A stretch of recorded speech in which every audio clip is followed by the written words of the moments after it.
Good morning, children.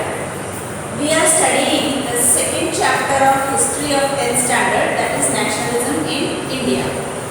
In that chapter, we are studying the topic differing strands within the movement. In this subtopic, we have already covered how people reacted in towns. Now, the second subtopic of this is how people reacted in the countryside. So that is why rebellion in the countryside is the topic. Now, countryside means village area. So in the countryside, two types of rebels occur. One rebellion or one rebellion in the among the peasants and one rebellion among the tribals. Now let us first see how rebellion occurred among the peasants. So this story is of a place called Awadh, which is now in Ayodhya. So in this area, peasants were cultivating the land. So when the British came, their traditional land activity was disturbed, and at that time the people were unhappy, and at that time only the non-cooperation movement started. So when non-cooperation movement started, the people were very enthusiastic to join the non-cooperation movement, and moreover they had heard about name of Gandhiji, so they were very enthusiastic. So in that area, there was a person whose name was Baba Ramchandra. So this Baba Ramchandra took the leadership in the among the peasants of Awadh, and he, under his leadership, the peasants attacked the oppressive talukdars and the landlords, because the talukdars and landlords were taking heavy rents from the peasants, and they were getting the begar done from these peasants. Begar means getting the work done without giving them money, and moreover there was no security of tenure. That means the people can be removed from the job whenever they want. So the talukdars and the zamindars were not treating the peasants well, their job was not secure. So because of all these problems, these peasants were very enthusiastic to join the non-cooperation movement, and their demands were especially three demands. One was reduction in the revenue, then abolition of begar, that means they should be paid for whatever they are doing. Then they wanted the social boycott of the oppressive talukdars and the landlords, because these oppressive talukdars and landlords were a source of misery for these peasants. So these were the demands, and Baba Ramchandra was their leader. Now during that time, in 1920s, Jawaharlal Nehru was roaming around to know the situation of the non-cooperation movement and to mingle more and more people in this non-cooperation movement. So at that time, when he came to Awadh, he found that the people or the peasants are not happy with the talukdars and landlords, and they want to join the non-cooperation movement. At that time, the people of Awadh were showing their discontent towards the talukdars and the landlords by having Nai Rubi Band. That means the barber and the washermen refused to serve the landlords and the talukdars. So in this way, they were showing their protest. So when Jawaharlal Nehru came, he found that Baba Ramchandra is the leader of that area. So Baba Ramchandra and Jawaharlal Nehru, they together made an organization called Awadh Kisan Sabha, because it was mostly of peasants. And this organization was formed. And when non-cooperation movement was started, and Jawaharlal Nehru wanted this Awadh Kisan Sabha to be a part of non-cooperation movement, because as such Awadh Kisan Sabha was a small organization.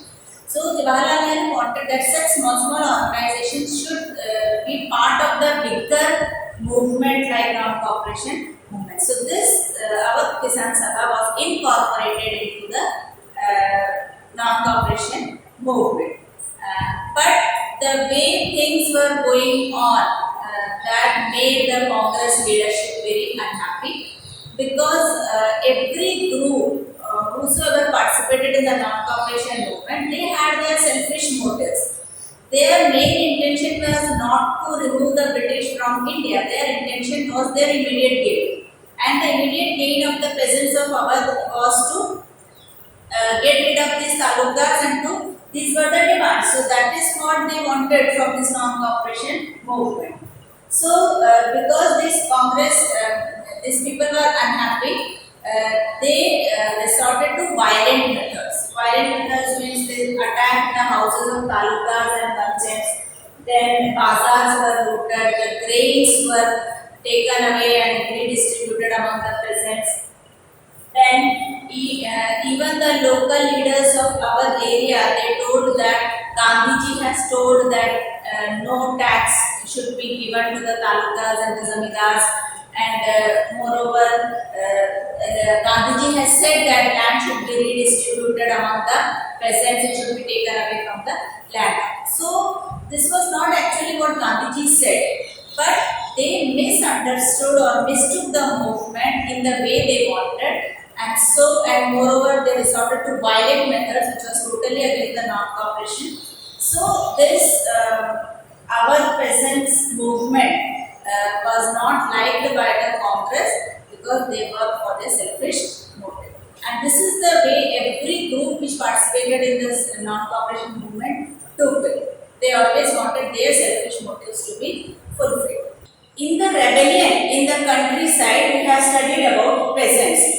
Now let us study about tribal peasants. They also live in the countryside. So here we are telling the story of Andhra Pradesh. There is a hill in Andhra Pradesh. The name of that hill is Gudem Hills. So in Gudem Hills of Andhra Pradesh, the peasants or the tribals, they used to have an attacking system called guerrilla warfare, militant guerrilla warfare.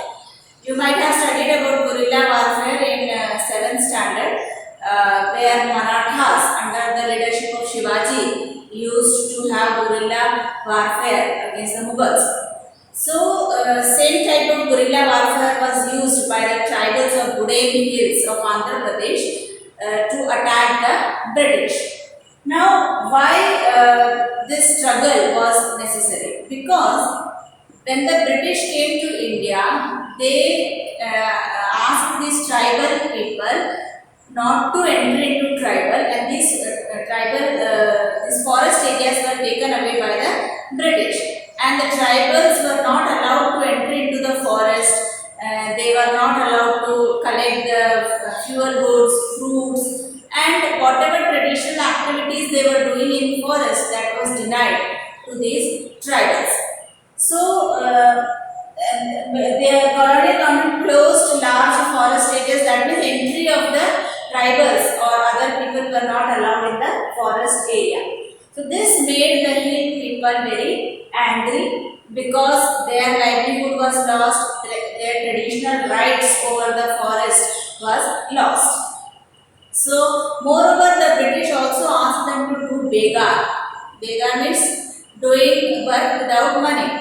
And that too, a road was being built from inside the forest area. So that road building was forced by this. They were forced to do this work without money. So this was not liked by the people of the Gudem Hills, and they revolted. And their leadership was taken by a person whose name was Alluri Sitaram Raju. And Alluri Sitaram Raju was very famous among the tribal people. Because they thought that he is having some special powers, he can make correct astrological predictions, he can heal people, then he can survive the bullet shots. These were the thinkings of the people. So they considered him as the incarnation of the God, and they always respected Alluri Sitaram Raju. And Alluri Sitaram Raju was inspired by Mahatma Gandhi. So when Mahatma Gandhi started the non-cooperation movement, he was inspired by it, and he also wanted his group of people to join the non-cooperation movement. But the way Gandhiji's non-cooperation procedure, that means non-violent method, that was not liked by Alluri Sitaram Raju. Alluri Sitaram Raju thought that this Swaraj can be attained only by using force. So that is why he always used a non-violent attack. He was not in favor of non-violence. That means he wanted violence. So he and his group of people attacked the police stations of the British, and they tried to kill British officials also. And all this they did using the guerrilla warfare technique. So that means they did violence. So this was not the type of non-cooperation which Gandhiji wanted. So their method of struggle was not the method of Gandhiji. And these people also have their own selfish motive. That means they want that they should be given access to their forest areas. So a very big, broad idea of Swaraj and non-cooperation and all was not in the minds of these tribal people. Anyway, in the last, Alluri Sitaram Raju was captured in the year 1924. He was executed, but he became the folk hero of this area. But the main motive of Gandhiji was not achieved.